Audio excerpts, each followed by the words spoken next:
Hey folks, just a quick update on Stag. I've got the interior pretty much worked out with the exception of LCDs, and at this point I'm just kind of working on the exterior, working through some color groupings, texturing, all that sort of thing. A little bit of block work left to do. This turret here, faux turret, that'll probably go, unless I can make that look decent. Come up with some other design for that. Um, Yeah, not much difference as far as like the attachables. I haven't done any work on that. Again, a lot of the time's been soaked up with survival on the server, but I think that balance is going to swing back towards creative here in the next couple of months. So yeah, so some of these builds should be coming out a little faster. Um, yeah, I don't know developments as far as like any additions or anything like that. So it will be coming in at a Core 6.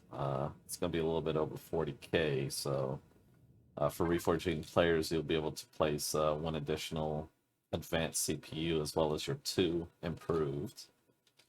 So in addition to what you got here, you're going to have a little bit of bank to play with. It's going to be coming in. I may or may not have this jump drive come in with it. We'll see. Uh, so if I do jump drive, shield, pentaxid, okay, I actually have to work out the generator situation. Yeah, so just to look at some of the interior here. Again, I still need some LCDs. So we have a protected cockpit here, midsection, if we don't want to do a little bit of combat up front. That'd always be an option. All of these are going to be your additional CPU, core placement, think auxiliary quantum, that sort of thing. Uh, Engineering compartment, all of these round sections here. These are going to be additional advanced generators or regular generators, whatever you want to do with that. Deployment room. Got put in some sensors. Yeah, so got all the bells and whistles here. Top off with an O2 tank, two cargo boxes to put weapons in, armor lockers, placement for a trauma station here. Working towards the front. Guess I kind of have to do some texturing there as well. Um, so initial placement for two constructors, if you want to do that up here.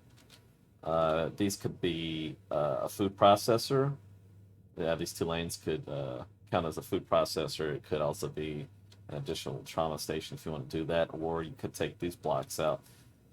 That'll give you two more constructors. And if you wanted to take out the beds, that could give you six total constructors if you wanted to convert this thing to a asteroid miner or something to that effect. Uh, so the nose is pretty belligerent. It's all hardened steel. It should take a beating. It's got a couple decoys in it. It will be coming with so the core is going to be located here initially, but if you wanted to, there is a core forward placement as an option. So there's that. Let's take a look at it with the lights out. Now, I'm going to be having a couple options as far as the color goes. So I have like the Rebel Alliance red going on. Figured maybe I'll do like a blue as an alternative option.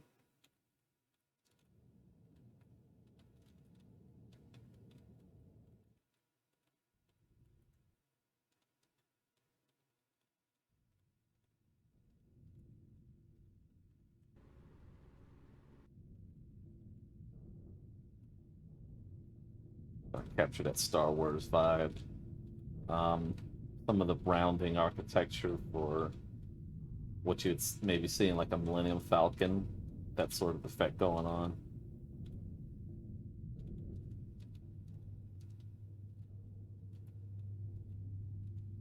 Yeah, so everything that's contained here in this compartment should give you all the spacing you need for all your shields. So these blocks will come out. This is additional shield placement.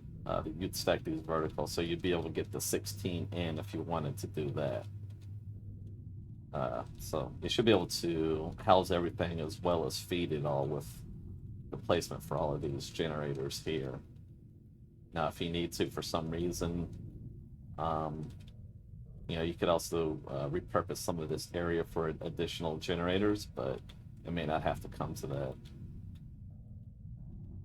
Well, I guess if you've got like maybe no, I shouldn't be. You should have enough. So I gotta go back and forth on this. I'm pretty sure because this is like what I have going on in Hannibal. I think it's like a placement of 14 generators, and I tested it, and that was sufficient.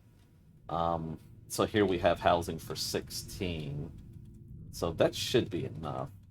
Although, granted, I suppose I should have to test with some of these bigger thrusters in play as well.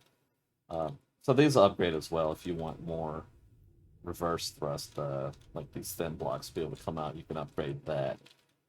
Yeah, so plenty of additional placement and upgrades for thrusters as well. I'll work through all that once it's ready to drop and present it in Captain's Academy. But yeah, just a quick run through. Working out some of the texture still for the exterior. Still got LCDs to do, still got sensors to do, all that good stuff, but for the most part, the essence of it is there. Maybe this color grouping will change a little bit. As far as the alternate color here, let's see what we're looking at. I'll probably go with this for now. That blue, that doesn't look too bad. So maybe some other coloring, we'll see. Maybe I should darken that up a little bit. I don't know. But yeah, that's it. Yeah, it's pretty formidable. It looks to be high G. I'm gonna test that to confirm it. So there's a lot of options you can do with this thing. You can make it like a ultra high G transport, maybe some sort of asteroid miner. Maybe you could coat the nose with laser drills, and you have a good asteroid buster or something like that. POI Devastator. What was it? I think I had 26 turrets. It's like at a 45-degree angle looking down on a POI, something like 26 turrets or 28 turrets, line of sight, something ridiculous like that. Forward line of sight on turrets was 20, I think.